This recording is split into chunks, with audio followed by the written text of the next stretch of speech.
Hello everyone, welcome back to more Blasphemous. So this is another second recording of commentary, and we are here back in Albero because there's one more thing we gotta do. Now, I stopped here because I remembered I had some garlic, and you're supposed to give the garlic to this guy, but he doesn't want any more garlic. Not quite sure what happened that I had an extra piece of garlic, but we're gonna move on. We're heading down here to, what is it, the ossuary? You know, where the guy was keeping all the bones. And there you go. You may already hear it. There's some singing going on. Well, when we gave the guy enough bones, that door opened. And then we got him more and more bones until he was completely covered with dust. Now we're going to take a trip to that door and see what's there. Now it ends up there's a body. May the miracle protect the unprepared souls that dare challenge the voice of bone and skull, as she won't allow anyone to interrupt her song. Alright, now that's a little bit of a clue to what's going to happen. Alright. So that Isidora, the voice of the dead. A special, I don't know if you want to call it a hidden boss, mini boss, side boss, but this is her. Now for me, she was probably the most challenging boss that I had to fight. Actually, all in all, I do pretty good. Not just in this fight, but in this video altogether. So there we go. See right there where it says Song of the Dead cannot be stopped? If you try to pause or access your inventory, that will happen, because they will not allow the song to be interrupted.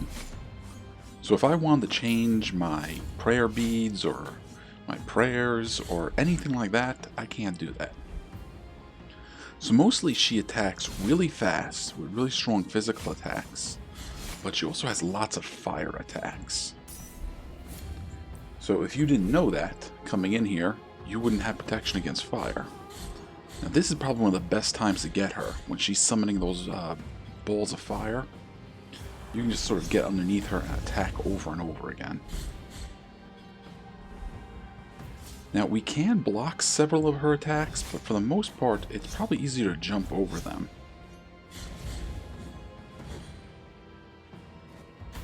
Now I'm not as good as dodging her attacks as I would like to be, but I'm doing a lot better than I normally do. Especially here with these balls. Those balls of fire almost always give me such a hard time. Now supposedly, even though she hits really hard, she doesn't have a lot of health or a lot of defense, but it sure doesn't seem like that when you're fighting her. So that one got me, but what we want to do is just be careful for those columns of fire.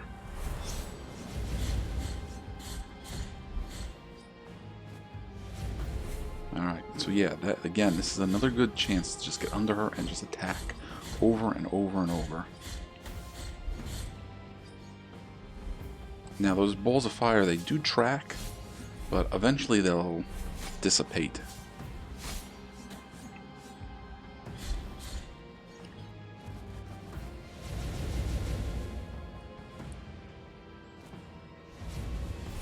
Okay. Now, she's almost at about halfway health. So when she gets there, she's going to get much more aggressive and she's going to change up her attacks a bit.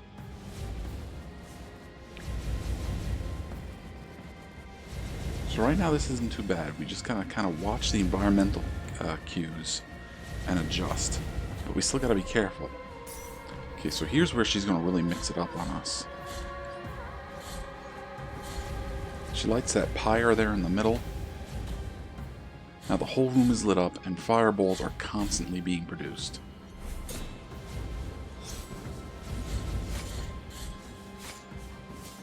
So at this point, we're doing pretty good. We got her more than half health.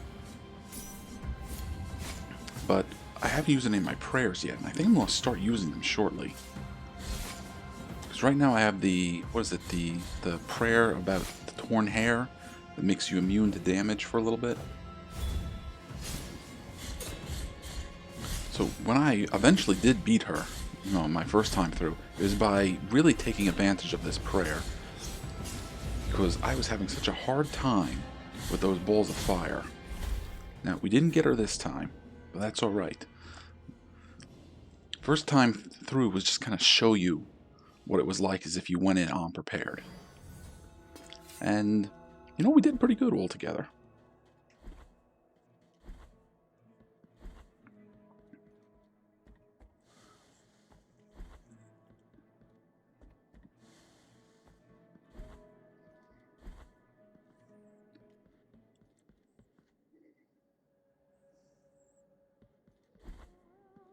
Alright, we can hear her singing.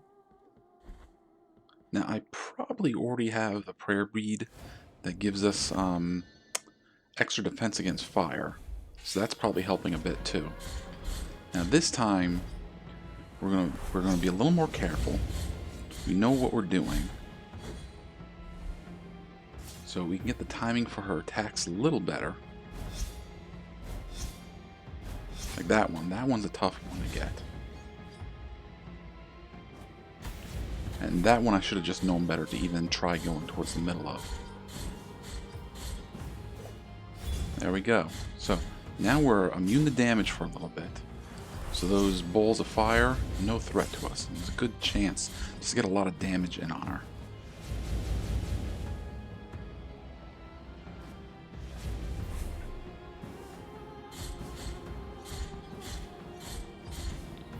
And as we're attacking her, our fervor is filling back up, so we'll be able to use the prayer more often.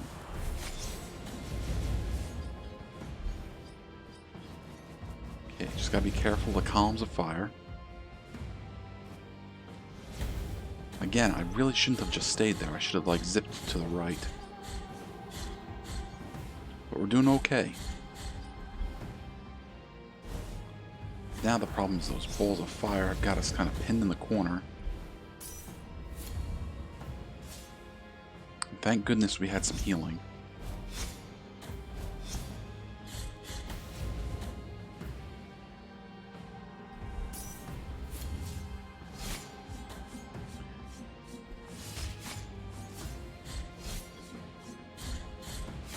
I think at this point I try using my dash attack a little bit, but it's really not working out as well as I would have liked.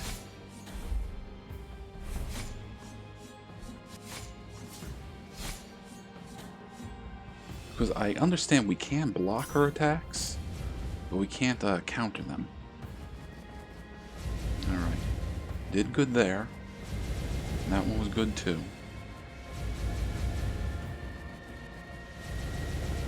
If we just scoot ahead a little bit each time, we're going to be safe.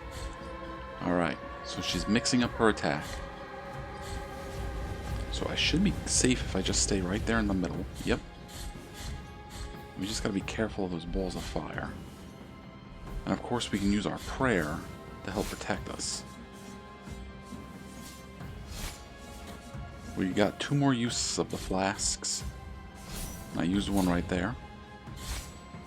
Just to get knocked out of the air like that. There we go. Now the prayer has us immune to damage for a few seconds. So we really want to get the attacks in.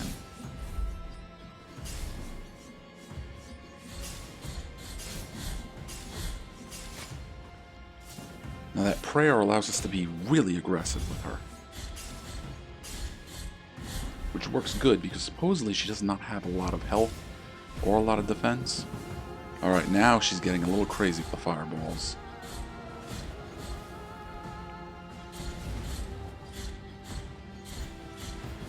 This is actually a really good chance to damage her.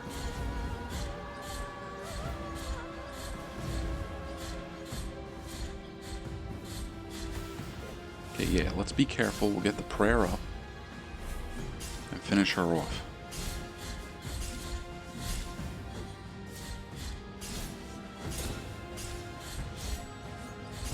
And there we go. We've beaten Isidora. Now, unfortunately, I'm standing in the way, so we can't see what happens to her. But her body kind of collapses to the floor, and she picks up the golden orb, which is very much like the golden orb we got from the snake. And we have the severed right eye of the traitor. An eyeball of solid gold that adorned the scythe of Isidora, the singer of the dead. Condemned to an eternity of deep-rooted darkness, the melted face of the traitor was also robbed of his eyes, for he had seen too much.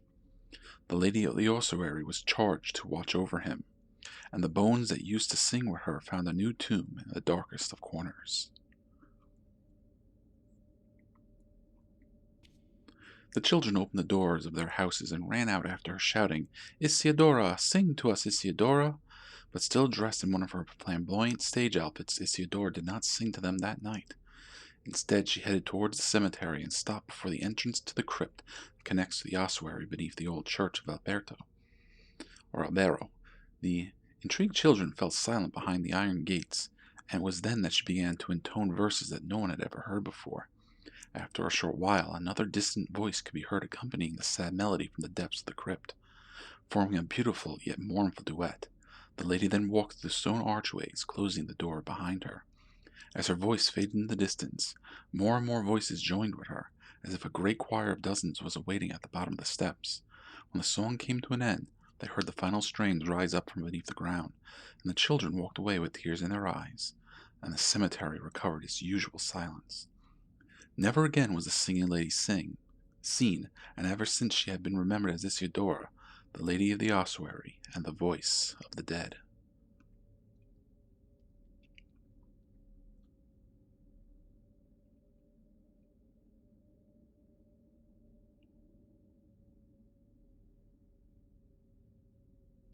Alright, I was able to read that a little quicker than, I guess, last time.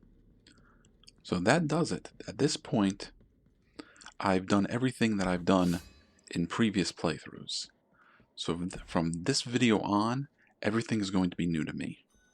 And hopefully from this point, we're not going to have any more audio issues, so you can get my commentary in real time, as opposed to me having to re-record it over like we're doing now.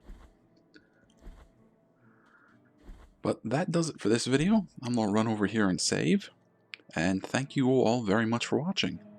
We're going to see you in the next video. Take care.